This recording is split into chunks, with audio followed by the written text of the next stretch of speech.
Class 10 chapter number 6 life process. बात करेंगे respiration के बारे में।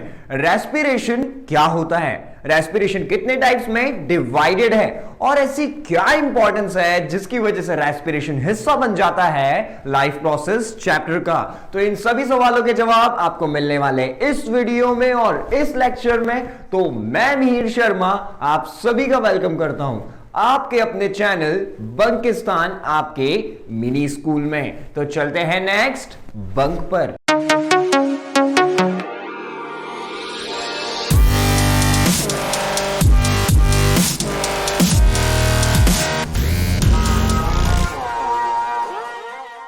तो अब चैप्टर में जिस चीज की बहुत ज्यादा अच्छे से बात करने वाले हैं पहले उससे समझ लेते हैं, यानी कि पहले बात करते हैं रेस्पिरेशन होता क्या है।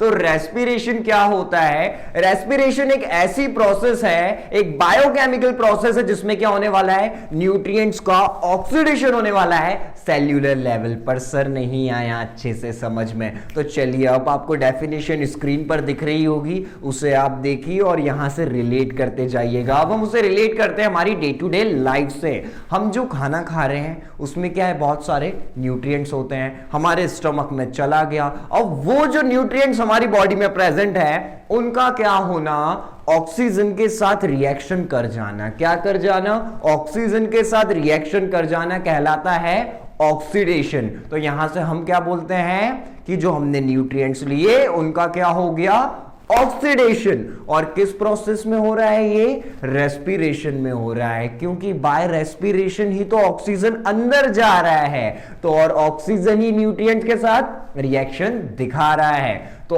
अब हमें क्लियर हो चुका है रेस्पिरेशन एक ऐसी प्रोसेस है जिसमें जो न्यूट्रिएंट्स है वो ऑक्सीडेशन हो जाएगा उनका, यानी कि ऑक्सीडाइज हो जाएंगे ऑक्सीजन के साथ मिलके। और वैसे ये क्यों हो रहा है, क्योंकि हमें चाहिए ढेर सारी एनर्जी। आप खाना इसीलिए खाते हैं ना कि आपको एनर्जी आ जाए, तो यहां पर भी वही देखने को मिल रहा है। ये क्या होता है, ये ऑप्टिमम टेम्परेचर पर ही होती है। हमारी बॉडी क्या करती है, एक ऑप्टिमम टेम्परेचर बना के रखती है इन चीजों के लिए, और इसके लिए क्या है, कुछ स्पेसिफिक एंजाइम्स की हमें जरूरत होती है। जैसे घर में रहता है ना, बेड साफ करने का काम छोटा भाई है, ये तो मम्मी का काम है, ये मैं नहीं करूंगा। तो वैसे वहां पर भी कुछ स्पेसिफिक एंजाइम्स है जो इस प्रोसेस को करने वाले हैं, कोई दूसरा एंजाइम टांग नहीं अड़ाने वाला है। तो ये चीज हमें यहां पर क्लियर हो चुकी है। और ये हो क्यों रही है, ताकि क्या मिले, हमें ढेर सारी एनर्जी मिले। तो अब रेस्पिरेशन को शॉर्ट में समझेंगे और चलते हैं आगे। यहां पर हो चुका है न्यूट्रिएंट्स का ऑक्सीडेशन ऑक्सीजन के साथ मिलके हमें ढेर सारी एनर्जी देने के लिए, जिससे हम रोजमर्रा के काम कर सके। अब रेस्पिरेशन एक कैटाबॉलिक प्रोसेस होती है। यहां पर क्या होता है, गैसेस का एक्सचेंज होता है। जैसे हम करते हैं ना, 2 टॉफी दे दे और तुझे जो सामान चाहिए मेरे पास से मैं दे दूंगा। वैसे अब आप बड़े हो गए, उम्मीद है ऐसे छोटे मोटे लेन देन नहीं करते होंगे। तो यहां पर क्या होगा, एक्सचेंज ऑफ गैसेस होगा। कौन सी गैसेस का एक्सचेंज होने वाला है, O2 का और CO2 का। क्योंकि क्या हम क्या ले रहे हैं, ऑक्सीजन ले रहे हैं और कार्बन डाइऑक्साइड रिलीज करते हैं। अब आप बोल रहे सर ये तो पता है, बड़े बचपन में पढ़ लिया था। तो यहां पर इन्हीं गैसेस क्या क्या होने वाला है, एक्सचेंज होने वाला है। किस किस के बीच में होगा, ये पूरी की पूरी जो एनवायरनमेंट है, पूरा की पूरा जो सराउंडिंग है हमारा, इसके साथ हमारी बॉडी का ऑक्सीजन और कार्बन डाइऑक्साइड का एक्सचेंज होगा। और जो रिएक्शन हमें देखने को मिलती है यहां पर वो ये होगी, अब न्यूट्रिएंट्स कहां से मिल रहे हैं, फूड से। तो क्या हो जाएगा, फूड। अब ये जो न्यूट्रिएंट्स ऑक्सीडाइज किससे हो रहे हैं, ऑक्सीजन से हो रहे हैं, हम डिस्कस कर चुके हैं। इसीलिए क्या हुआ, फूड प्लस ऑक्सीजन हुआ। अब रिएक्शन हो रही है आपकी पेट में, है ना, दर्द तो नहीं हो रहा है ना। तो क्या होगा आगे, अब यहां पर क्या मिलने वाला है हमें, यहां पर मिलेगा कार्बन डाइऑक्साइड। पहली चीज मिल गई, क्या मिला, कार्बन डाइऑक्साइड मिलेगा। उसके बाद में मिलेगा यहां पर वाटर, और उसके बाद हो क्यों रही है ये चीज, ताकि क्या मिले, ढेर सारी एनर्जी, वो हमें यहां पर मिल चुकी है। अब ऐसे सब्सटेंस जिनका ये ऑक्सीडेशन होने वाला है उनको हम पता है क्या बोलेंगे, उनको बोलेंगे रेस्पिरेटरी सबस्ट्रेट। क्या बोलेंगे? रेस्पिरेटरी सबस्ट्रेट वो है जिनका क्या होने वाला है, ये ऑक्सीडेशन होने वाला है। अब आप बोल रहे हैं सर मतलब रेस्पिरेशन सिर्फ इतना सा था, न्यूट्रिएंट्स का ऑक्सीडाइज हो जाना ऑक्सीजन के साथ मिलके, और वो ये रिएक्शन दिखाने वाले हैं। तो आप बिल्कुल सही सोच रहे, सिर्फ इतना सा ही है। तो रेस्पिरेशन को हम समझ चुके हैं। तो चलते हैं चैप्टर में एक स्टेप आगे। अब जो ऑक्सीडेशन हो रहा है न्यूट्रिएंट्स का, ये सभी ऑर्गेनिज्म में क्या होता है, डिफरेंट होता है। यानी कि ये जो पूरी की पूरी प्रोसेस हमने अभी डिस्कस की है, ये सभी ऑर्गेनिजम्स में क्या होने वाली है, अलग अलग होने वाली है। यानी कि जो अलग अलग ऑर्गेनिजम्स है, अलग अलग हैबिटेट शो करते हैं, उनमें क्या होगी, अलग अलग तरीके से होगी। जो कुछ है वो क्या करते हैं, ब्रेकडाउन के लिए, यानी कि जो ग्लूकोज है, जो न्यूट्रिएंट्स है ढेर सारे, उनको ब्रेकडाउन के लिए ऑक्सीजन यूज करते हैं और एनर्जी रिलीज कर देती है। जबकि कुछ ऐसे भी है जो बिना ऑक्सीजन के ये चीज कर देंगे और अपनी एनर्जी भी ले लेंगे। तो इसी को देखते हुए, यानी कि जो अलग अलग ऑर्गेनिजम्स अलग अलग नेचर दिखा रहे हैं ना, इसी को देखते हुए क्या करते हैं, रेस्पिरेशन को दो टाइप्स में क्लासिफाई किया जाता है। एक है एरोबिक रेस्पिरेशन और सेकंड है एनारोबिक रेस्पिरेशन। तो चलिए अब हम दोनों को एक एक करके डिस्कस करते हैं और समझते हैं इन दोनों में डिफरेंस क्या है और ऐसा क्या हो रहा है कि अलग अलग ऑर्गेनिजम्स अलग अलग तरीके से न्यूट्रिएंट्स का ऑक्सीडेशन कर रहे हैं। तो चलिए पहले बात करते हैं एनारोबिक रेस्पिरेशन के बारे में। तो अब एनारोबिक रेस्पिरेशन क्या होता है, यानी कि पहले टाइप की बात कर रहे हैं, एनारोबिक रेस्पिरेशन। एनारोबिक रेस्पिरेशन एक ऐसी प्रोसेस है जहां पर थोड़ी सी एनर्जी मिलने वाली है। बोलते हैं ना, थोड़ा सा देना, इतू सा देना, तो वैसा ही है, यहां पर बहुत कम अमाउंट ऑफ एनर्जी रिलीज होने वाली है। तो पहली चीज क्या है, एनारोबिक रेस्पिरेशन एक ऐसी प्रोसेस है जहां पर small amount of energy release होगी बिना ऑक्सीजन की प्रेजेंस के, यानी कि अटेंडेंस रजिस्टर में एनारोबिक रेस्पिरेशन में ऑक्सीजन क्या है, एब्सेंट है। तो हमें एक और बात पता चल गई, धीरे धीरे डेफिनेशन अच्छी और बड़ी बनती जा रही है। तो क्या होगा, अब खत्म हो चुकी है, इससे ज्यादा बड़ी नहीं होगी, तो घबराना नहीं है। तो एनारोबिक रेस्पिरेशन एक ऐसी प्रोसेस होती है जहां पर small amount of energy release होने वाली है बिना ऑक्सीजन की प्रेजेंस के, यानी कि ऑक्सीजन है छुट्टी पर from breakdown of food substances. यानी कि यहां पर जब फूड सब्सटेंस ब्रेक होंगे ना, तो वो थोड़ी सी एनर्जी देंगे और वो जो ब्रेकडाउन है वो बिना ऑक्सीजन के यहां पर होने वाला है। अब सवाल उठता ये है, ये कौन से ऑर्गेनिजम्स दिखाते हैं? इसके एग्जांपल्स है यीस्ट एंड बैक्टीरिया, और इसका एक और एग्जांपल होता है ह्यूमन मसल्स, यानी कि हम इंसानों के मसल्स भी एनारोबिक रेस्पिरेशन दिखा रहे हैं। अब आप बोलेंगे सर ऐसा तो है नहीं, मैं तो दिन भर ऑक्सीजन लेता रहता हूं, तो ये कैसे हो सकता है? आप बिल्कुल सही सोच रहे हैं। ह्यूमन के मसल्स एनारोबिक रेस्पिरेशन कैसे दिखा सकते हैं? तो सुनिए, क्या होता है, जब हम एक्सरसाइज कर रहे होते हैं तो वहां पर जब हमारे मसल्स होते हैं ना, वहां पर लैक ऑफ ऑक्सीजन होता है, यानी कि उस समय जब हम एक्सरसाइज कर रहे हैं ऑक्सीजन क्या है, वहां तक अच्छे से नहीं जा पा रहा।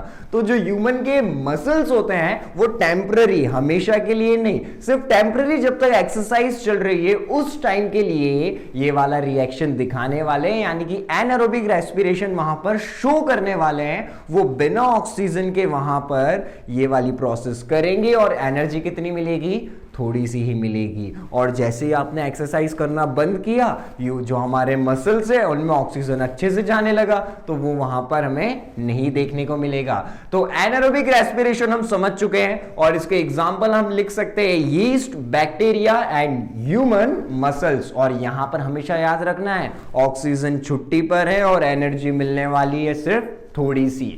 अब क्या होता है, जब हम माइक्रो ऑर्गेनिजम्स के इसमें बात करते हैं, यानी कि एनारोबिक रेस्पिरेशन क्या हो रहा है, यीस्ट और बैक्टीरिया दिखा रहे हैं, तो जब हम माइक्रो ऑर्गेनिज्म के बेसिक पर यहां पर बात करेंगे तो इसे हम टर्म करते हैं एज अ फेर्मेंटेशन। अब क्या होता है, फेर्मेंटेशन यहां पर हमने बोल दिया है। अब उसी के दो टाइप हमको देखने को मिलेंगे। क्या होगा, एनारोबिक रेस्पिरेशन में जब हम माइक्रो ऑर्गेनिजम्स के लेवल पर बात करते हैं तो हम इसको फेर्मेंटेशन बोल देते हैं, और ये दो टाइप्स में है। एक होता है अल्कोहलिक फेर्मेंटेशन और एक होता है लैक्टिक एसिड फेर्मेंटेशन। और घबराने वाली बात नहीं है, ये भी हम डे टू डे लाइफ से रिलेट कर सकते हैं, बहुत ज्यादा इजी है। तो चलिए पहले बात करते हैं अल्कोहलिक फेर्मेंटेशन के बारे में।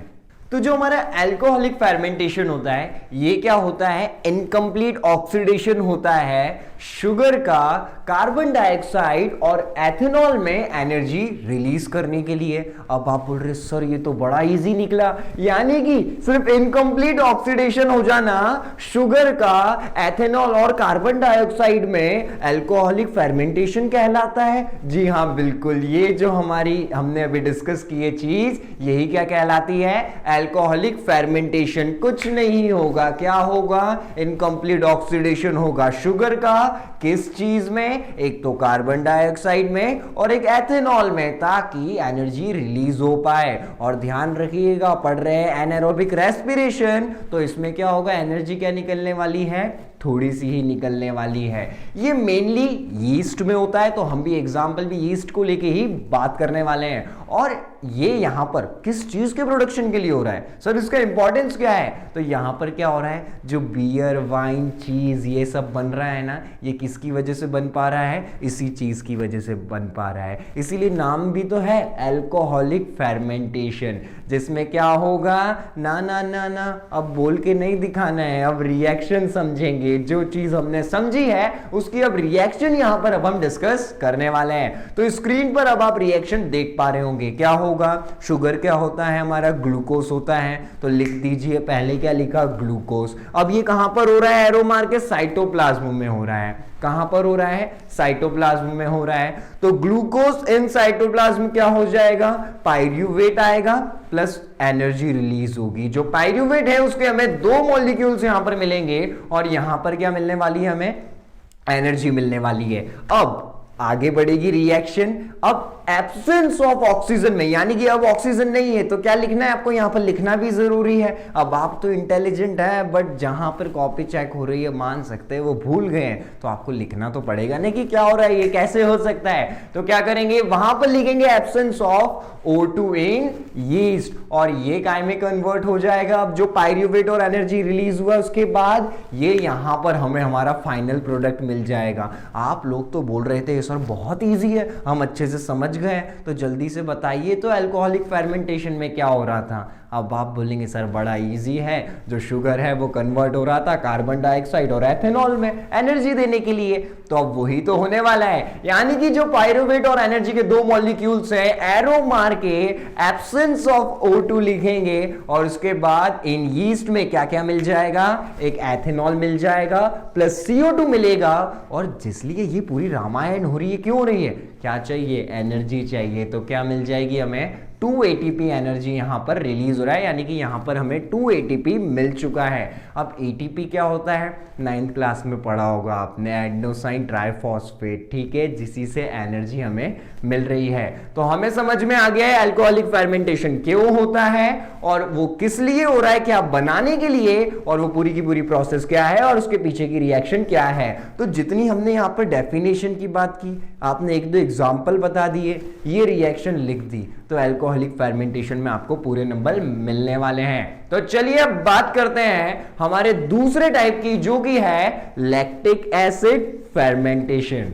अब लैक्टिक एसिड फेर्मेंटेशन में हमें क्या चीजें देखने को मिलने वाली है, यहां पर क्या होगा, जो शुगर है उसका फिर से इनकम्प्लीट ऑक्सीडेशन होने वाला है, और किस चीज में होगा, इस बार एथेनॉल नहीं बनेगा, इस बार बन जाएगा लैक्टिक एसिड और एनर्जी। मींस लैक्टिक एसिड फेर्मेंटेशन में क्या होने वाला है, शुगर का इनकम्प्लीट ऑक्सीडेशन होगा हमें लैक्टिक एसिड और एनर्जी देने के लिए। ये भी हमें बैक्टीरिया में देखने को मिलता है, बट यहां पर जो हम एग्जांपल लेंगे ये फिर से ह्यूमन मसल्स का लेंगे। किसका लेंगे, ह्यूमन मसल्स का लेने वाले हैं। और हमने डिस्कस भी किया था एनारोबिक रेस्पिरेशन में, क्या एग्जांपल लिया था, ह्यूमन मसल्स। तो अब इसमें लैक्टिक एसिड फेर्मेंटेशन में हम समझेंगे कि वो चीज कैसे हो रही थी। तो यहां पर क्या होता है, जो ग्लूकोज है वो किस में कन्वर्ट होगा, अभी अल्कोहलिक में जो था ना, यहां पर भी सेम है। अब दिल को थोड़ी सी तसल्ली मिल रही होगी कि ये चीज तो चलो वहां पर भी सेम थी और यहां पर भी वही है।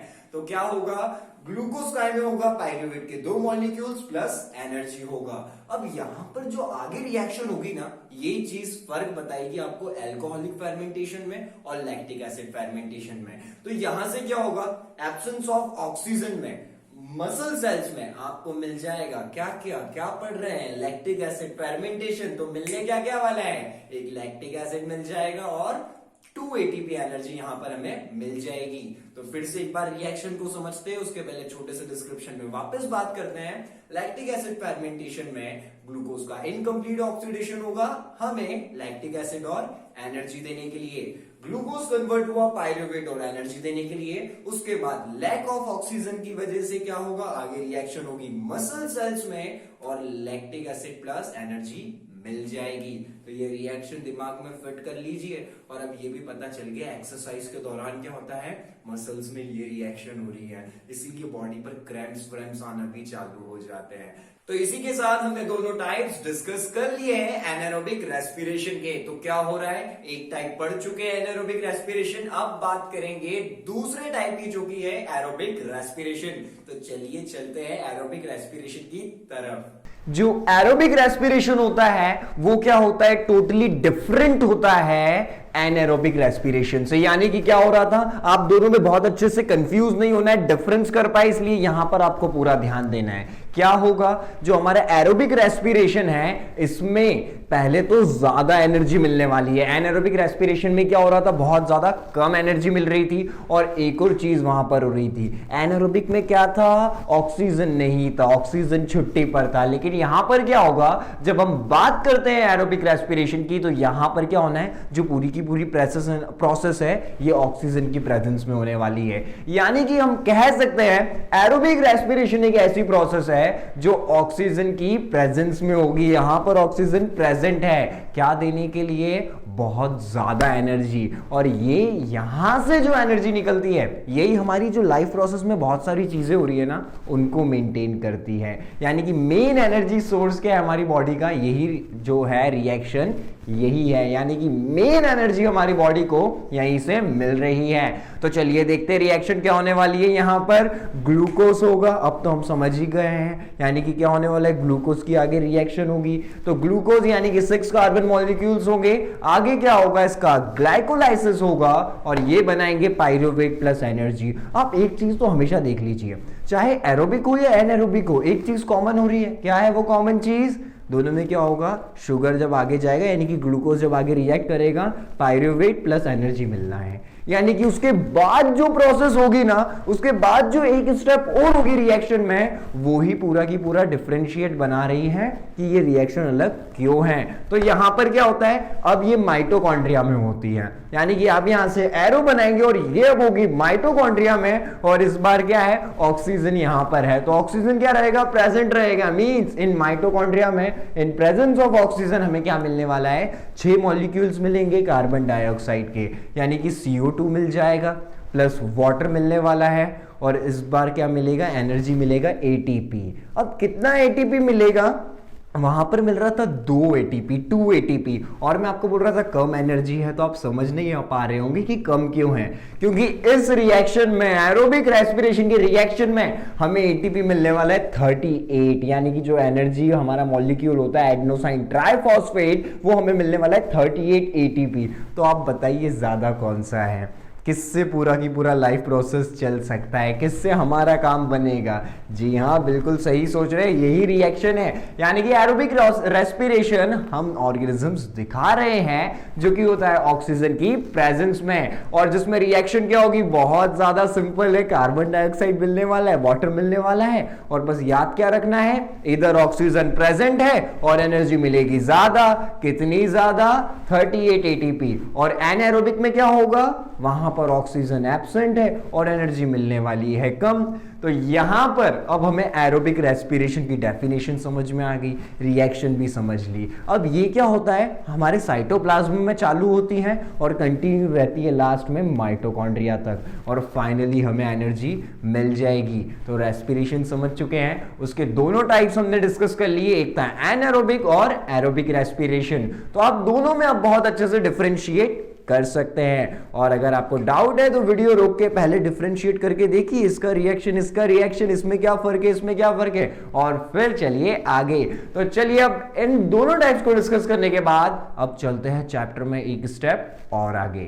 अब हम बात करने वाले हैं स्टेजेस ऑफ रेस्पिरेशन के बारे में, यानी कि क्या डिफरेंट स्टेजेस है जो रेस्पिरेशन की पूरी प्रोसेस में इन्वॉल्व है। तो जो फर्स्ट है वो क्या है, एक्सटर्नल, और दूसरी है इंटरनल, यानी कि एक्सटर्नल रेस्पिरेशन और इंटरनल रेस्पिरेशन। तो एक्सटर्नल रेस्पिरेशन में हमें दो चीजें देखने को मिलती है, एक है ब्रीथिंग और दूसरी है गैसियस एक्सचेंज। तो चलिए एक एक करके दोनों को डिस्कस करते हैं। तो एक्सटर्नल रेस्पिरेशन में हमें पहला क्या देखने को मिलने वाला है, ब्रीथिंग देखने को मिलने वाला है। तो ये क्या होता है, ये तो हम रोज कर रहे हैं, यानी कि डे टू डे लाइफ से रिलेट कर सकते हैं और अभी भी वही कर रहे हैं। क्या होता है, हम लोग बाहर से सराउंडिंग से ऑक्सीजन ले रहे हैं और CO2 रिलीज कर रहे हैं। क्या कर रहे हैं, ऑक्सीजन ले रहे हैं, CO2 रिलीज कर रहे हैं। तो क्या हो रहा है, यही तो होती है ब्रीथिंग, यानी कि अपनी नोज और अपने लंग्स के थ्रू ऑक्सीजन को लेना और CO2 का एक्सपेल्ड आउट होना हमारी बॉडी से। क्या कहलाता है, ब्रीथिंग कहलाता है। सभी ऑर्गेनिजम्स करते हैं, ठीक है। तो यहां पर तो हमें दिक्कत नहीं होनी चाहिए। लेकिन अब जो दूसरा वाला है गैसियस एक्सचेंज, कौन सा है सेकंड वाला, गैसियस एक्सचेंज। अब देखिए हमने डिस्कस तो कर ही लिया है, हम क्या कर रहे हैं, O2 अंदर ले रहे हैं और CO2 बाहर रिलीज कर रहे हैं। तो यहां पर गैसियस एक्सचेंज उसके नाम जैसा ही है, यहां पर हो रहा है कि नहीं, गैस का एक्सचेंज अपनी बॉडी में थोड़ी थोड़ी देर में क्या हो रहा है, ऑक्सीजन जाता है फिर CO2 आता है, ऑक्सीजन जाता है फिर CO2 आता है। तो क्या हो रहा है, ऑक्सीजन और CO2 का मींस ऑक्सीजन और कार्बन डाइऑक्साइड का क्या हो रहा है, यहाँ पर ये जो दोनों गैसेज आपस में क्या हो रही है, एक्सचेंज होती जा रही है। क्या होती जा रही है, एक्सचेंज होती जा रही है, और यही होता है गैसियस एक्सचेंज। तो यहाँ पर होगा क्या, आपका जो ऑक्सीजन है वो अंदर गया, लंग्स से ब्लड में गया, और ब्लड से क्या होता है, CO2 एक्सपेल्ड आउट होगा, फिर लंग्स में आएगा और बॉडी के बाहर चला जाएगा। तो यहां पर क्या हो रहा है, ये दोनों गैसेस का गैसियस एक्सचेंज हो रहा है। अब प्लांट्स में ये गैसेस एक्सचेंज कैसे करने वाली है, क्योंकि प्लांट्स हमें क्या देते हैं, ऑक्सीजन देते हैं और वो CO2 ले रहे हैं। तो यहां पर क्या गैसेस अलग चेंज हो रही है, ठीक है। यहां पर क्या होता है, वो लोग क्या ले रहे हैं, CO2 ले रहे हैं और हम ऑक्सीजन ले रहे हैं, बट एक्सचेंज तो वहां पर भी हो रहा है। तो वो लोग कैसे गैसेस को एक्सचेंज करने वाले हैं, उनके पास लंग्स होते हैं क्या, नहीं होते, सोचना भी नहीं है, दिमाग लगाने वाली बात भी नहीं है, उनके पास लंग्स नहीं होते हैं। तो जो प्लांट्स है उनमें जो गैसियस एक्सचेंज होगा वो स्टोमेटा के थ्रू होता है। किसके थ्रू होता है, स्टोमेटा के थ्रू होता है। बोलिए मेरे साथ, किसके थ्रू होने वाला है, प्लांट्स में गैसियस एक्सचेंज स्टोमेटा के थ्रू होने वाला है। तो हमें समझ में आ गया एक्सटर्नल रेस्पिरेशन की दोनों स्टेजेस, जो फर्स्ट वाला था ब्रीथिंग भी आ गई और गैसियस एक्सचेंज भी आ गया। अब बात करते हैं सेकेंड स्टेज जो कि है इंटरनल रेस्पिरेशन। अब इंटरनल रेस्पिरेशन में क्या होगा, यहां पर ये क्या है, जो आर्टेरियल ब्लड्स है और सेल्स है, इनमें जो गैसेस जाएगी बाद में, यानी कि क्या हुआ, अभी तक हमने ब्लड में जाने की बात कर रही थी, और ब्लड से भी और ज्यादा जब अंदर जाएगी तो क्या है, इंटरनल रेस्पिरेशन। क्योंकि एक्सटर्नल तो बाहर बाहर से हमने समझ लिया, अब इंटरनल क्या है, बहुत ज्यादा अंदर, वो कैसे जाएगा, एक नर्व्स में कैसे जाएगा, एक सेल्स में आगे, उस सब के बारे में इंटरनल रेस्पिरेशन होता है। तो अब हमें एक्सटर्नल रेस्पिरेशन अच्छे से समझ लिया है, और इंटरनल में हमें सिर्फ ये याद रखना है अंदर की बातें, यानी कि अब क्या होगा, ब्लड सेल्स के बीच में जब वो ट्रेवल करेगा उस समय की बात हो रही है। तो जो स्टेजेस ऑफ रेस्पिरेशन थे, एक्सटर्नल रेस्पिरेशन और इंटरनल रेस्पिरेशन, हमें दोनों समझ में आ चुके हैं। तो चलिए अब चलते हैं नेक्स्ट टॉपिक पर, और वहां पर आपको एक्सटर्नल और इंटरनल रेस्पिरेशन और अच्छे से समझने आने वाले, इसलिए हमने अभी इन्हें इतना डिस्कस कर लिया कि हम वहां पर जब आए तो इन्हें समझ पाए। तो चलिए चलते हैं नेक्स्ट टॉपिक पर। तो अब बात करेंगे गैसेस का एक्सचेंज प्लांट्स में कैसे हो रहा है, यानी कि जो गैसेस है वो प्लांट्स में कैसे एक्सचेंज होने वाली है। गैस एक्सचेंज जो हो रहा है वो तो हमने बात कर ली छोटे से तौर पर, लेकिन अब बात करेंगे लॉन्ग डिस्क्रिप्शन में। तो अब जो टॉपिक है वो है exchange of gases in plants. अब प्लांट्स में क्या हो रहा है, बिना इंट्रोडक्शन के चलते हैं। स्टेम्स भी पार्टिसिपेट कर रही है, लीव्स भी कर रही है और रूट्स भी कर रही है, यानी कि ये तीनों के तीनों प्लांट्स के पार्ट गैसियस एक्सचेंज में अपना रोल प्ले करने वाले हैं। कोई छोटा सा रोल प्ले करेगा तो कोई बहुत बड़ा रोल प्ले करेगा। होता है ना जो हमारे स्कूल में प्ले होता है, किसी को चुटकू सा रोल मिलता है, किसी को बहुत बड़ा रोल मिलता है। तो वैसे क्या है, यहाँ पर बड़ा रोल किसको मिला हुआ है गैसियस एक्सचेंज इन प्लांट्स की जब हम बात करेंगे तो यहाँ पर क्या है, लीव्स को है बड़ा रोल, यानी कि लीड रोल लीव्स के पास है। जब मैं बात करूंगा लीव्स की तो लीव्स में क्या है, लीव्स अपना गैसियस एक्सचेंज दिखाएंगे थ्रू स्टोमेटा। लीव्स में स्मॉल पोर्स होते हैं, वहां पर होता है स्टोमेटा और उसी के थ्रू यहां पर गैसियस एक्सचेंज होने वाला है। अब ये क्या है, जो स्टोमेटा है जिसके थ्रू गैसियस एक्सचेंज हो रहा है, ये कहां पर प्रेजेंट होता है, ये एपिडर्मिस में प्रेजेंट होता है, means present on the epidermis. अब ये जो रेट होगा, यानी कि जिस तरीके से जिस रेट से ये होने वाला है, ये जो गैसियस एक्सचेंज होगा और इसका डायरेक्शन क्या होगा, ये डिपेंड करता है एनवायरमेंटल फैक्टर्स पे, यानी कि बाहर की कुछ कंडीशंस पे। चलिए समझते हैं क्या है, दिन दोपहर का टाइम है, ठीक है, यानी कि क्या चल रहा है, आफ्टरनून का टाइम है, सनलाइट एकदम आ रही है। अब प्लांट क्या करता है, फोटोसिंथेसिस करता है, उसके लिए उसको सनलाइट चाहिए। अब आप तो उसको क्या कर रहे हैं, CO2 दे ही रहे हैं, CO2 ले रहा है, सनलाइट मिल रहा है, फोटोसिंथेसिस करेगा। क्या करेगा, डे टाइम में वो क्या करने वाला है, फोटोसिंथेसिस करेगा और उससे क्या होगा, उससे यहां पर वो ऑक्सीजन रिलीज करता जाएगा। क्या रिलीज करता जाएगा, ऑक्सीजन रिलीज करता जाएगा। देखिएगा हम बात कर रहे हैं कि एनवायरमेंटल कंडीशन से कैसे यहां पर इफेक्ट होना है, और हमको ये चीज समझ में आ गई है कि डे टाइम में क्या होने वाला है, प्लांट को सनलाइट मिल रहा है तो वो फोटोसिंथेसिस करेगा और इसी वजह से क्या करेगा, फोटोसिंथेसिस हो रहा है तो ऑक्सीजन रिलीज करने वाला है। क्या रिलीज करने वाला है, ऑक्सीजन रिलीज करने वाला है। अब बात करते हैं जब चंदा मामा आ गए, यानी कि नाइट टाइम में क्या होने वाला है, तो नाइट टाइम में क्या होगा, सनलाइट नहीं है तो फोटोसिंथेसिस नहीं होगा। बोलो मेरे साथ, नाइट टाइम में क्या नहीं होगा, फोटोसिंथेसिस नहीं होगा।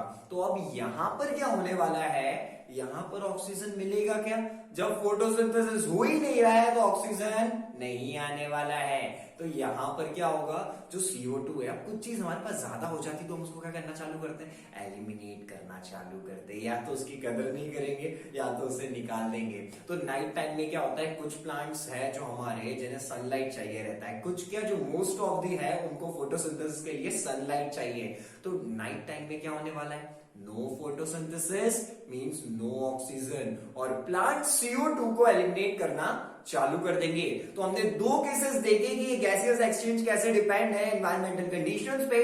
डे टाइम में क्या होगा, फोटोसिंथेसिस होगा क्योंकि सनलाइट है, ऑक्सीजन एलिमिनेट होने वाला है, यानी कि ऑक्सीजन प्लांट्स रिलीज करने वाले हैं। और नाइट टाइम के दौरान क्या होने वाला है, सनलाइट नहीं है, फोटोसिंथेसिस नहीं होगा, कोई O2 रिलीज नहीं होगा, यहाँ पर वो CO2 को ही एलिमिनेट करने वाला है। तो हमें ये चीज अच्छे से समझ में आ चुकी है, यानी कि लीव्स का रोल हमने देख लिया। लीव्स छोटे पोर्स स्टोमेटा के थ्रू अपना गैसियस एक्सचेंज कर रहे हैं। अब बात करते हैं रूट्स की। रूट्स में क्या है, जो गैसियस एक्सचेंज का डिफ्यूजन है वो कहां से होने वाला है, जो एयर प्रेजेंट होगी ना, कहां पर, गैप में, जो सॉइल और नीचे क्या है, रूट्स है, उनके स्पेसेस में छोटी छोटी स्पेसेस होती है, ज्यादा नहीं होती है, हमें नहीं दिखने वाली इतने अच्छे से। क्या है, जो रूट्स है प्लांट की और जो सॉइल है उसमें जो छोटी छोटी स्पेसेस होती है, उसके बीच में जो एयर है वहां से डिफ्यूजन हो रहा है और रूट्स भी क्या कर रही है, गैसियस एक्सचेंज कर रही है। बोलो मेरे साथ, क्या कर रही है, गैसियस एक्सचेंज कर रही है। ठीक है, तो रूट्स का डिस्क्रिप्शन हमें ज्यादा नहीं देखने को मिल पा रहा है, यानी कि क्या है,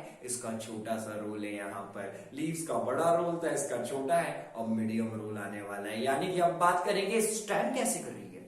जो स्टेम्स होती है, यानी कि जो वुडन, हमारे जो वुडन प्लांट्स होंगे, ठीक है, उसमें क्या होने वाला है, उनका जो स्टेम होता है ना, उस पे टाइनी पोर्स बने हुए, क्या बने हुए, टाइनी पोर्स बने हुए हैं, जिन्हें हम बोलते हैं लेंटिकल्स। क्या बोलने वाले हैं, वुडन प्लांट्स में जो स्टेम है उसमें छोटे छोटे पोर्स होते हैं और उस पे बने होते हैं लेंटिकल्स। अब लेंटिकल्स के थ्रू क्या करने वाला है, क्या करेगा, क्या पढ़ रहे हैं, गैसियस एक्सचेंज कैसे करेगा। यानी कि इस स्टेप में जो प्लांट है, जो वुडन प्लांट है, वो गैसियस एक्सचेंज करने वाला है लेंटिकल्स के थ्रू। किसके थ्रू करने वाला है? लेंटिकल्स के थ्रू करेगा। अब हर्बेरियस प्लांट्स में बात करूं तो वहां पर क्या होगा, उसके जो स्टेम होते हैं, जो स्टेम एंड्स होते हैं, वहां पर छोटे छोटे पोर्स में स्टोमेटा होता है, तो वहां भी स्टोमेटा के थ्रू वहां पर होने वाला है। तो हमें समझ में आ गया, वुडन प्लांट में लेंटिकल्स के थ्रू होगा, और जो हर्बेरियस प्लांट्स है वहां पर स्टेम एंड्स में जो स्टोमेटा है उसकी वजह से होगा। अब क्या है, जो एनिमल में गैसियस एक्सचेंज हो रहा है और जो प्लांट्स में गैसियस एक्सचेंज हो रहा है, क्या बोल रहा हूं मैं, जो एनिमल्स में गैसियस एक्सचेंज हो रहा है और जो प्लांट्स में गैसियस एक्सचेंज हो रहा है, इनमें थोड़ा सा डिफरेंस है। थोड़ा क्या, हम बहुत ज्यादा डिफरेंस बोल सकते हैं। प्लांट क्या कर रहा है, स्टेम को बोलता है तुम भी साथ दो, रूट को बोलता है तुम भी साथ दो, और लीव्स भी बोलती है मैं भी साथ दूंगी। यानी कि यहां पर क्या है, प्लांट के ज्यादातर पार्ट क्या कर रहे हैं, गैसियस एक्सचेंज में अपना अपना रोल निभा रहे हैं, चाहे छोटा या बड़ा, यानी कि वो पार्टिसिपेट कर रहे हैं। लेकिन अगर मैं बात करूं एनिमल्स में गैसेस के एक्सचेंज को लेके, तो वहां पर क्या होगा, वहां पर सारे ऑर्गन साथ नहीं देते, वहां पर सिर्फ सिंगल यूनिट से ही हमारा क्या होने वाला है, गैसियस एक्सचेंज होने वाला है। और प्लांट्स में गैसियस एक्सचेंज बहुत स्लो होता है। एनिमल्स में जो एक्सचेंज होता है उसके मुकाबले क्या हो रहा है, पहला डिफरेंस हमें समझ में आ गया, प्लांट्स में सारे ऑर्गन पार्टिसिपेट्स, एनिमल्स में सिंगल यूनिट पार्टिसिपेट करेगा, सभी ऑर्गन्स नहीं करेंगे गैसियस एक्सचेंज। और दूसरी चीज क्या है, ये जो एक्सचेंज का रेट है गैसेस का, ये प्लांट में होने वाला है बड़ा कम, क्या होने वाला है, बहुत धीरे धीरे, बहुत स्लो होने वाला है, और एनिमल्स में ये बहुत ज्यादा फास्ट होगा। तो ये दोनों डिफरेंसेस हमें अब अच्छे से समझ में आ चुके हैं। चलिए अब एनिमल एक्सचेंज ऑफ गैसेस की हम बात कर रहे हैं कि एनिमल में गैसेस का एक्सचेंज कैसे होगा। तो अब चलिए अगला टॉपिक यही है, इसी की शुरुआत करते हैं यहां से एकदम लिंक बना के, exchange of gases in animals. तो अब जो गैसेस का एक्सचेंज होने वाला है एनिमल्स में, वो कैसे होगा, तो देखिए क्या होता है, जो ऑक्सीजन उन्हें अंदर लेना है और इतना सारा जो कार्बन डाइऑक्साइड फिर जो बनने वाला है उसको एक्सपेल्ड आउट करना है। तो ये दोनों चीजें करने के लिए वो जिनकी हेल्प लेने वाले हैं, उस सिस्टम में जितने भी ऑर्गन्स आते हैं उस सिस्टम को क्या बोलने वाले हैं, रेस्पिरेटरी सिस्टम बोलने वाले। कौन सा सिस्टम बोलने वाले हैं, रेस्पिरेटरी सिस्टम बोलेंगे। तो अब क्या होना चाहिए, एक अच्छा रेस्पिरेटरी सिस्टम कौन है, मीन्स एक रेस्पिरेटरी सिस्टम जो कि अच्छा है, वो कौन है और वो कैसा है। तो देखिए अब आप बोलेंगे सर ऐसा भी कुछ होता था क्या, मतलब ये तो सुना था कि किसका क्या अच्छा है इंसानों में और एनिमल्स में, बट रेस्पिरेटरी सिस्टम भी अच्छा हो सकता है। देखिए अलग अलग ऑर्गेनिज्म में जो हमारा ब्रीदिंग है, जो रेस्पिरेशन करने का तरीका है वो अलग अलग है, लेकिन सबसे अच्छा रेस्पिरेशन कब होगा, यानी कि कौन सी ऐसी क्वालिटीज है जो होगी तो रेस्पिरेशन बहुत ज़्यादा अच्छे से होगा। क्या है, एक तो थिन वॉल्ड होना चाहिए, क्या होना चाहिए, वॉल थिन होना चाहिए, फटाफट जा रहा है और आ रहा है, मॉइस्ट होना चाहिए डिफ्यूजन को स्पीड देने के लिए। दूसरा पॉइंट क्या है, मॉइस्ट होना चाहिए डिफ्यूजन को स्पीड देने के लिए। और थर्ड पॉइंट जो हमें यहां पर देखने को मिलता है वो क्या है, सरफेस एरिया लार्ज होना चाहिए। सरफेस एरिया कैसा होना चाहिए, सरफेस एरिया भी यहां पर क्या होना चाहिए, लार्ज होना चाहिए। और ब्लड सप्लाई एकदम रिच होना चाहिए। क्या है, जो ब्लड का सप्लाई होना है ना वो एकदम फटाफट रेगुलर तौर पर चल रहा हो, जितना अच्छे से होगा उतने अच्छे से ही ऑक्सीजन का डिमांड होगा, आएगा फटाफट CO2 में कन्वर्ट होके जाएगा। तो अगला जो हमारा लास्ट पॉइंट था वो क्या था, रिच इन ब्लड सप्लाई। तो हमें समझ में आ गया रेस्पिरेटरी सिस्टम क्या है एनिमल्स में, ऐसे ऑर्गन्स जो ऑक्सीजन के अपटेक को और उसका जो एक्सपेल्डेशन होने वाला है CO2 का उससे डील करेंगे सारे ऑर्गन्स, उनको क्या बोलेंगे, वो किस सिस्टम में आते हैं, रेस्पिरेटरी सिस्टम में। और ऐसी चार चीजें जो अच्छी होगी, यानी कि क्या है जो जरूरी होगी एक अच्छे रेस्पिरेटरी सिस्टम के लिए, वो ये चारों होने वाली है। तो अब जानना चाहेंगे एक बड़ी इंटरेस्टिंग चीज, हम बात करेंगे एक्वेटिक ऑर्गेनिज्म में ये चीजें कैसे हो रही है। अब देखिए जो एक्वेटिक ऑर्गेनिजम्स है, यानी कि पानी में रहने वाले, बचपन में पोएम सुना होगा ना, मछली जल की रानी है, उसी की बात करने वाले हैं हम। तो क्या है, जो फिशेस है और जो अदर एक्वेटिक ऑर्गेनिजम्स है, अब ये पानी में रहते हैं, बाहर तो आते नहीं हैं, तो ये रेस्पिरेशन कैसे लेने वाले, जरा बताइए, क्योंकि ऑक्सीजन तो इन्हें भी लगता होगा। अब ये क्या करते हैं, अब ये हवा में तो आते नहीं है, बाहर लैंड पर भी आते नहीं है कि एनवायरनमेंट में, एयर में जो ऑक्सीजन पूरा डिसॉल्व है उसको ले सके। तो ये क्या करने वाले हैं, कौन से ऑक्सीजन से रेस्पिरेशन करेंगे, जो ऑक्सीजन पानी में डिसॉल्व है ये उसको यूज करने वाले हैं अपने बॉडी की रेस्पिरेशन की प्रोसेस पूरी करने के लिए। तो अब यहां पर एक इंटरेस्टिंग चीज होगी, जितने भी जमीन पर रहने वाले ऑर्गेनिजम्स है ना, मींस टेरेस्ट्रियल ऑर्गेनिजम्स है, उनके मुकाबले इनका जो ब्रीथिंग रेट होगा, यानी कि ब्रीथिंग किस हिसाब से चल रही है, कितनी तेज चल रही है, जो ब्रीथिंग रेट होता है वो क्या होने वाला है, एक्वेटिक ऑर्गेनिजम्स में तेज होने वाला है। अब ये फास्ट क्यों हो रहा है, क्योंकि ये लोग अब बाहर तो आते नहीं है, तो ऑक्सीजन कौन सा यूज कर रहे हैं, पानी में रहते हैं तो पानी में जो ऑक्सीजन डिसॉल्व है उसी को यूज कर रहे हैं, इसीलिए इनका ब्रीथिंग रेट ज्यादा है, क्योंकि ये फटाफट सांस लेते हैं, छोड़ते, लेते हैं, छोड़ते, लेते हैं, छोड़ते, लेते हैं, छोड़ते। इतना फास्ट क्यों कर रहे हैं सर इनकी कोई ट्रेन है क्या? नहीं, ऐसा नहीं है, लेकिन आंसर यही छुपा हुआ है कि ये उस ऑक्सीजन को यूज कर रहे हैं जो पानी में डिसॉल्व है, और पानी में ऑक्सीजन अच्छे से डिसॉल्व नहीं होता। तो क्या होता है, बहुत कम ऑक्सीजन होता है पानी में, अगर हम बात करें लैंड के मुकाबले, लैंड में जो एयर है उसके मुकाबले।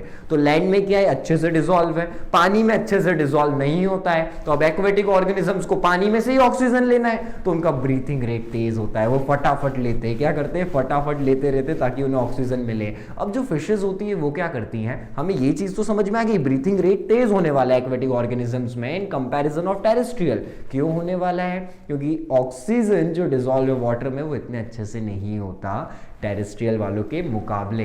तो अब क्या होगा, जो फिशेस है, ठीक है, वो क्या करती है, वाटर को अंदर लेती है, ठीक है, और उसको फोर्स लगाती है गिल्स तक जाने के लिए, ताकि वो क्या हो जाए, जो उनके ब्लड वेसल्स है वहां तक वो ऑक्सीजन पहुंच सके और उनकी ऑक्सीजन की रिक्वायरमेंट पूरी हो सके। क्या करने वाली है फिश, पानी को बॉडी में लेगी, गिल्स तक एकदम जाने के लिए फोर्स करेगी ताकि ब्लड वेसल्स में वो ऑक्सीजन चले जाए, उसकी ऑक्सीजन की नीड खत्म हो जाए। तो हमें ये चीज भी समझ में आ गई एक्वेटिक ऑर्गेनिजम्स में कैसे होने वाला है, और फास्ट हो रहा है, क्यों हो रहा है, और वो कैसे कर रहे हैं। अब बात करते हैं टेरेस्ट्रियल ऑर्गेनिजम्स की। टेरेस्ट्रियल ऑर्गेनिजम्स हम भी आ गए, क्योंकि हम भी क्या है, टेरेस्ट्रियल है, जो जमीन पर है उनकी बात कर रहे हैं। तो यहां पर क्या होता है, जो टेरेस्ट्रियल ऑर्गेनिजम्स होते हैं जो लैंड पर है, ये क्या है, इनका ब्रीथिंग रेट स्लो होगा। क्यों, क्योंकि ये कौन सा ऑक्सीजन यूज कर रहे हैं, जो एयर में डिसॉल्व है, जो हमारे एनवायरमेंट में डिसॉल्व है, और यहां पर अच्छे से हो जाता है एयर में वाटर के मुकाबले। वाटर में इतना अच्छे से नहीं होता ऑक्सीजन डिसॉल्व, बट यहां पर हो जाता है, इसलिए हम इजी लेते हैं। ठीक, क्या लेते हैं, इजीली ले लेते हैं। अब मुझे बताइए, ठीक है, मान लिया लंग्स रेस्पिरेशन करते हैं, तो क्या लंग्स डायरेक्ट रेस्पिरेशन करने वाले, मीन्स आप डायरेक्ट लंग्स यहां पर है तो वो यहीं से हवा ले रहे हैं, यहीं से ऑक्सीजन ले रहे हैं, यहीं से CO2 रिलीज कर रहे हैं?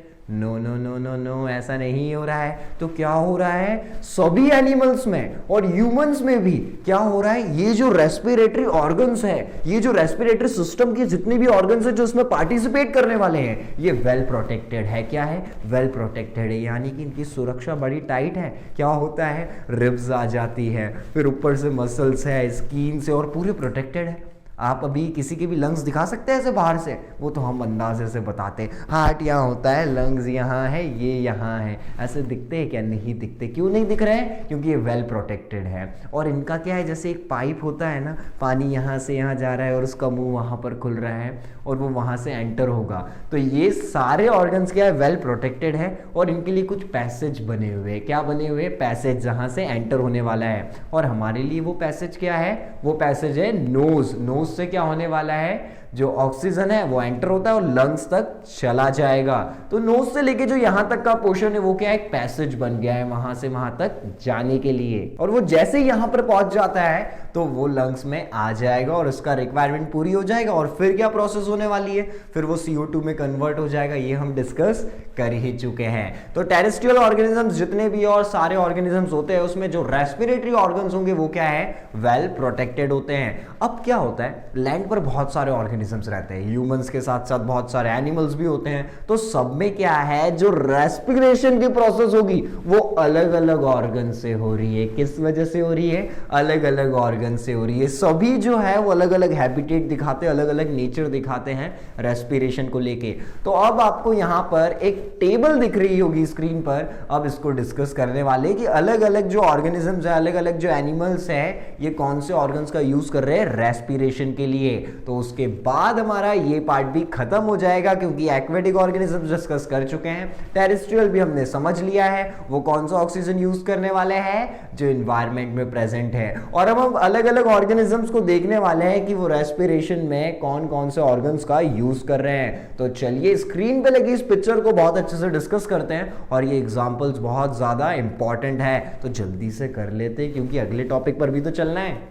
तो यहां पर जो आपको पहला दिख रहा है अमीबा और प्लैनेरिया, ये क्या है? यूनिसेल्युलर ऑर्गेनिजम्स होते हैं। ये किससे करने वाले हैं डिफ्यूजन गैसेस का एक्सचेंज? ये करेंगे सेल मेम्ब्रेन से। और जो दूसरा आपको लिस्ट में देखने को मिल रहा है वो है अर्थवर्म और लीच। अब ये किससे करने वाले हैं? यहाँ पर नोज नहीं है, लंग्स नहीं है, इनकी स्किन क्या होती है? मॉइस्ट होती है। इनकी स्किन कैसी होती है? मॉइस्ट होती है, और ये उसके थ्रू रेस्पिरेशन का पूरा प्रोसेस करने वाले हैं। और जो थर्ड वन आपको यहाँ पर भी देखने को मिल रहा है वो है फिश, और ये तो हम बचपन से पढ़ते आ रहे हैं, फिश रेस्पायर्स थ्रू गिल्स, पढ़ते आ रहे हैं ना, बोर भी हो गए होंगे। ये हर बच्चे को पता होना चाहिए कि फिश किससे रेस्पिरेशन करने वाली है, पूरी की पूरी जो प्रोसेस है गिल्स से करने वाली है। अब अगर बात करें फ्रॉग्स की, तो ये मॉइस्ट जो इनकी स्किन होती है उससे भी करते हैं और लंग्स से भी करते हैं। क्या बोला मैंने? अगर हम फ्रॉग की बात कर रहे हैं तो क्या है, वो मॉइस्ट स्किन से भी करते हैं और लंग्स से भी करते हैं। और जो लास्टली हमको देखने को मिल रहा है वो है बर्ड।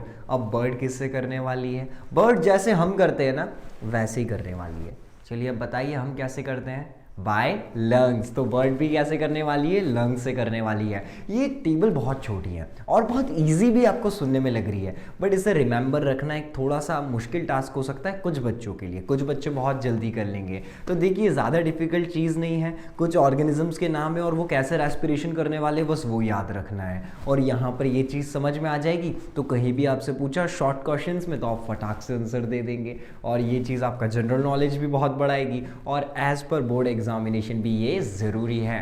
तो अब यहां पर ये चीज भी ओवर होती है। अब हमने क्या क्या देख लिया है, एक छोटा सा डिस्क्रिप्शन में डिस्कस करते हैं। क्या देखा है? रेस्पिरेशन क्या होता है समझ चुके हैं, एनएरोबिक एरोबिक रेस्पिरेशन देख लिया है, गैसेस का एक्सचेंज देख लिया, प्लांट्स में भी देख लिया, एक्वेटिक ऑर्गेनिजम्स में देख लिया, और टेरेस्ट्रियल ऑर्गेनिजम्स में भी देख लिया। आप चैप्टर का 75% ओवर कर चुके हैं, यानी कि रेस्पिरेशन का 75% खत्म हो चुका है। बहुत जल्दी हो गया ना, अभी और जल्दी होगा 25। आप किसकी बात करने वाले हैं? अब आप ऐसा बोल सकते हैं मेन हीरो की एंट्री होने वाली है, यानी कि हम लोगों की एंट्री होने वाली है। अब बात करेंगे ह्यूमन रेस्पिरेटरी सिस्टम की। हमें पता है ये लंग्स के थ्रू होता है, आप लोगों को जनरल नॉलेज जो छोटा सा इंट्रोडक्शन है वो पहले से है, लेकिन अब आप बड़े हो गए हैं, 10th क्लास में हैं, तो लेवल भी उस हिसाब से रहेगा।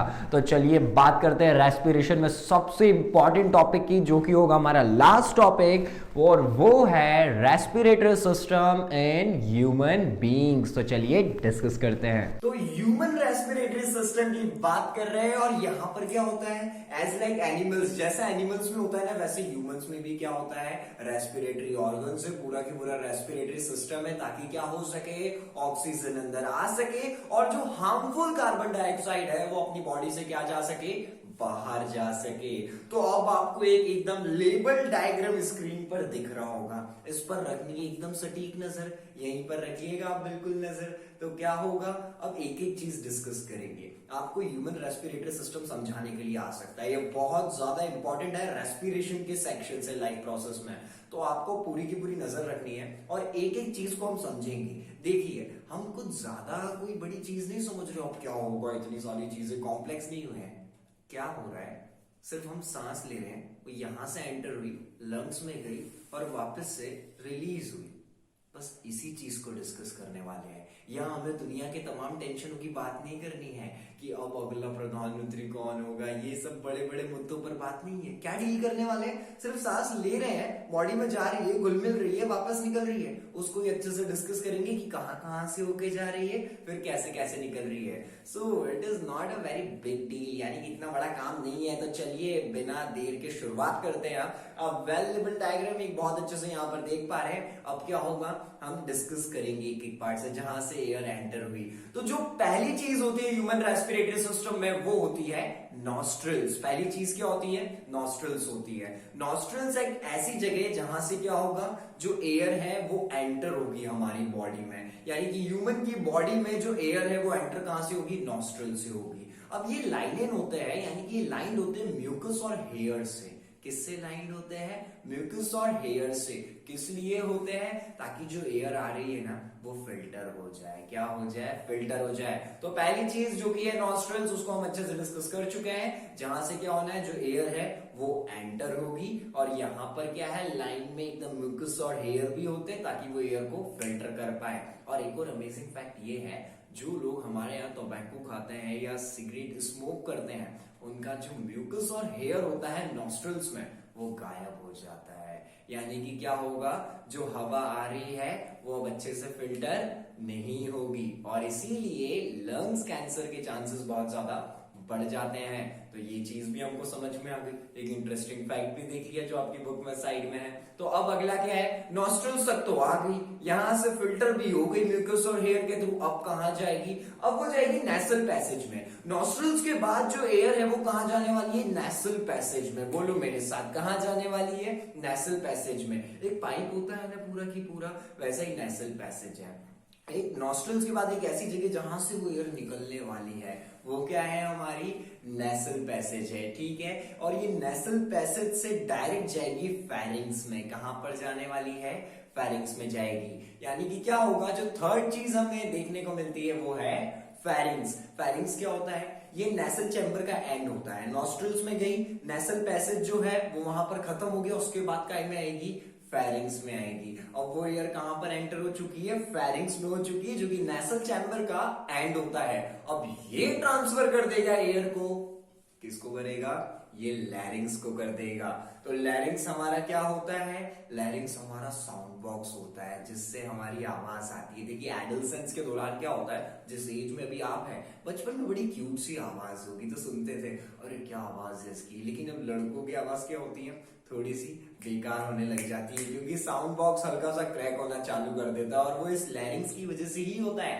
तो फेरिंग्स के बाद कहां जाने वाली है? लैरिंग्स में जाने वाली है, जो कि कहां होता है? In the front of trachea. Trachea के एकदम फ्रंट में होता है। अब लैरिंग्स से हवा ट्रैचिया पे जाएगी, तो अभी क्या हुआ? फेरिंग्स से लैरिंग्स पर, जो कि क्या होता है? साउंड बॉक्स होता है। और इसी वजह से अभी मेरी भी साउंड आ रही है। किसकी वजह से आ रही है? लैरिंग्स की वजह से। और जब हम रेस्पिरेशन लेंगे तो फेरिंग्स के बाद कहां जाने वाली है? लैरिंग्स पर जाएगी, जो कि एकदम फ्रंट में होता है ट्रैचिया के। तो इतना हमें समझ में आ गया है। नॉस्ट्रिल्स में एंटर करा, फिल्टर हुई, नेसल पैसेज में गई, नेसल पैसेज के बाद जाएगी फेरिंग्स में। और फेरिंग्स क्या है? नेसल चैम्बर का एंड होता है, और वो ट्रांसफर कर देगा लैरिंग्स को। सिंपल सी बात है। और लैरिंग्स एक साउंड बॉक्स है, अब वो किसको ट्रांसफर करने वाला है? ट्रैचिया को ट्रांसफर करने वाला है। तो चलिए देखते हैं अब ट्रैचिया क्या होता है।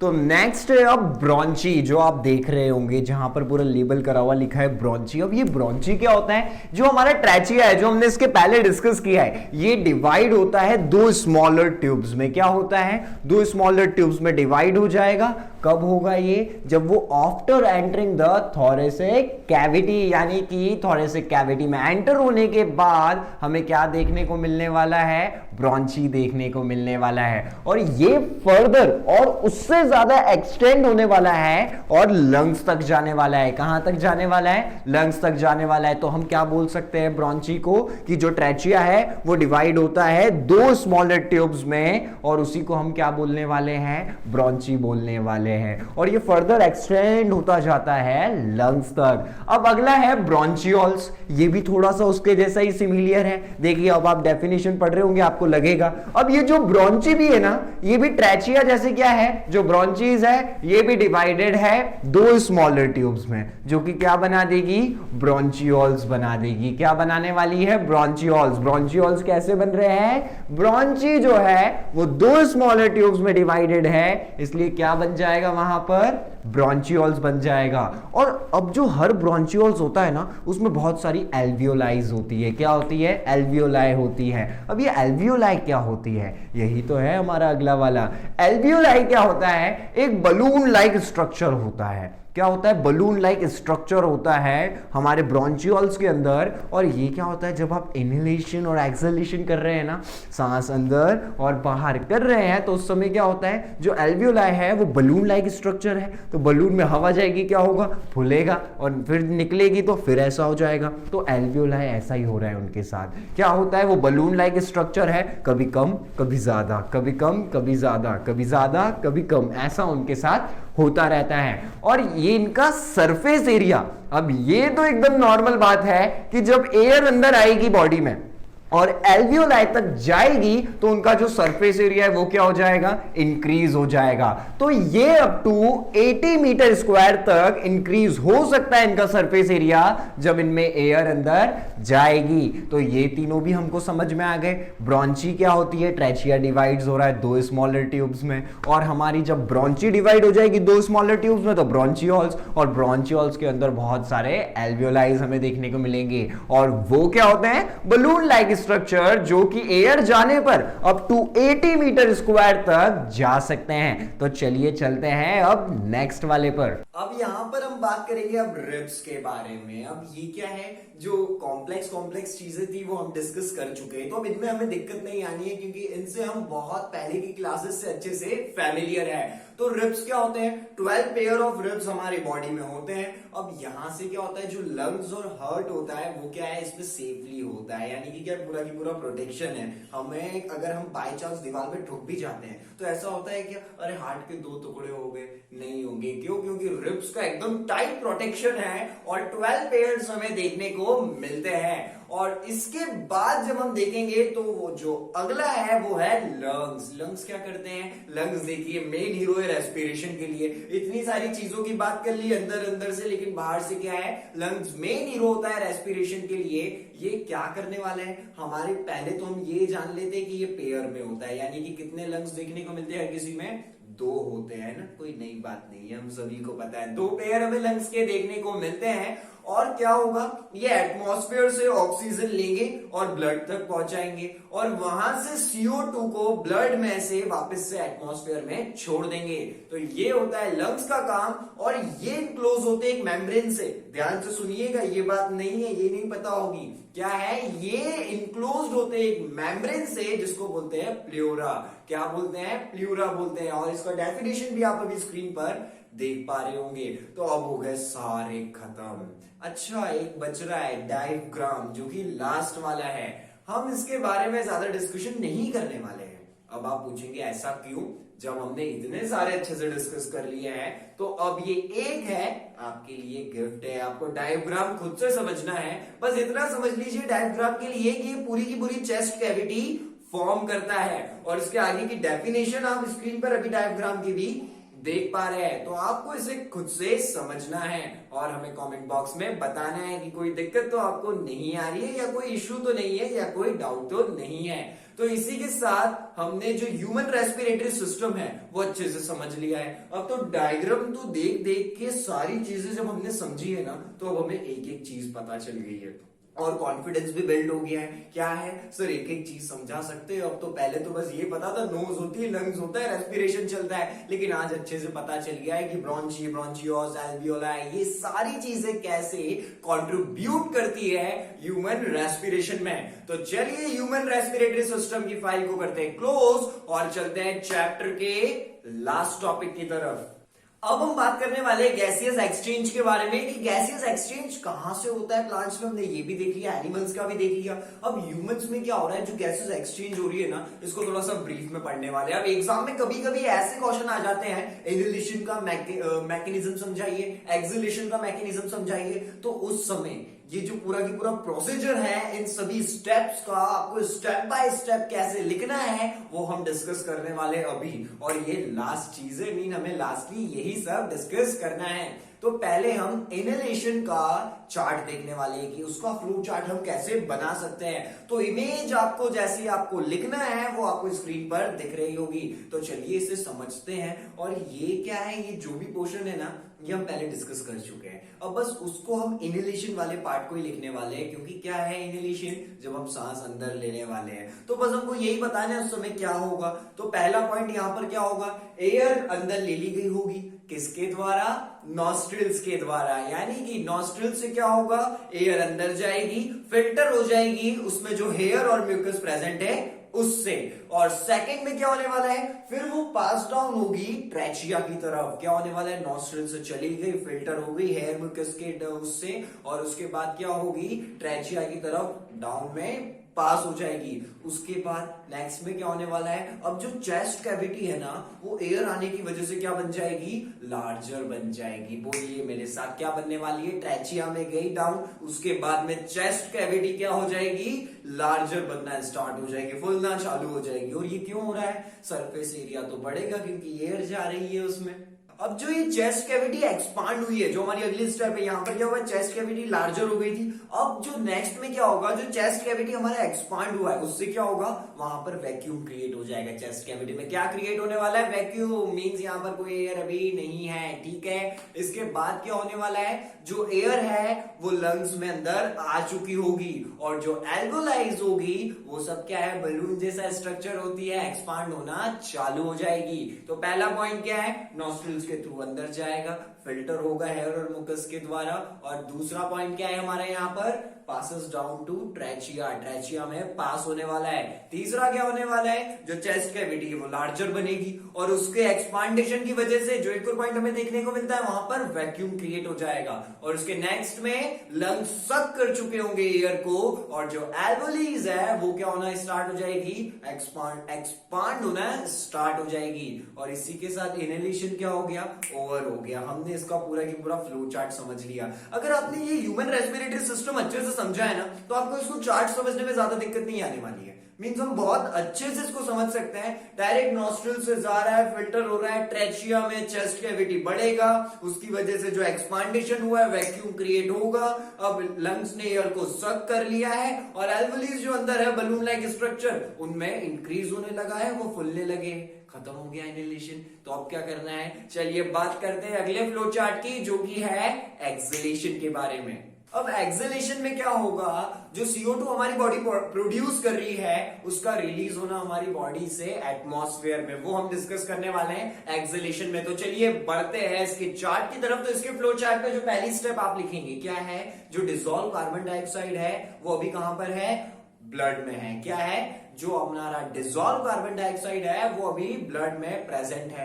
अब ये जो कार्बन डाइऑक्साइड है ये दूसरे उसमें क्या होने वाला है, ब्लड से ट्रांसफर होने वाला है। दूसरी स्टेप में ब्लड से ये ट्रांसफर हो जाएगा एल्वेओलाई की तरफ, यानी कि एल्वेओलाई की तरफ ये ट्रांसफर हो जाएगा सेकंड स्टेप में। और थर्ड स्टेप में क्या होने वाला है, अब जो चेस्ट कैविटी है ना वो कंप्रेस्ड होने लगेगी, क्योंकि क्या होता है जब हम सांस लेते हैं तो हमारी बॉडी फूलती है, बट यहां पर क्या हो रहा है, हमें CO2 रिलीज करना है। तो क्या होगा, चेस्ट कैविटी क्या होगी, कंप्रेस्ड होना स्टार्ट हो जाएगी, क्योंकि वहां से अब वो CO2 बाहर निकलने वाला है। और इसके बाद लास्ट स्टेप में आप देखेंगे लंग्स की तरफ से फोर्स लगेगा और CO2 एटमॉस्फेयर में चला जाएगा, और इन्हीं 4 स्टेप्स के बाद आपका एक्सहेलेशन फिनिश हो जाएगा।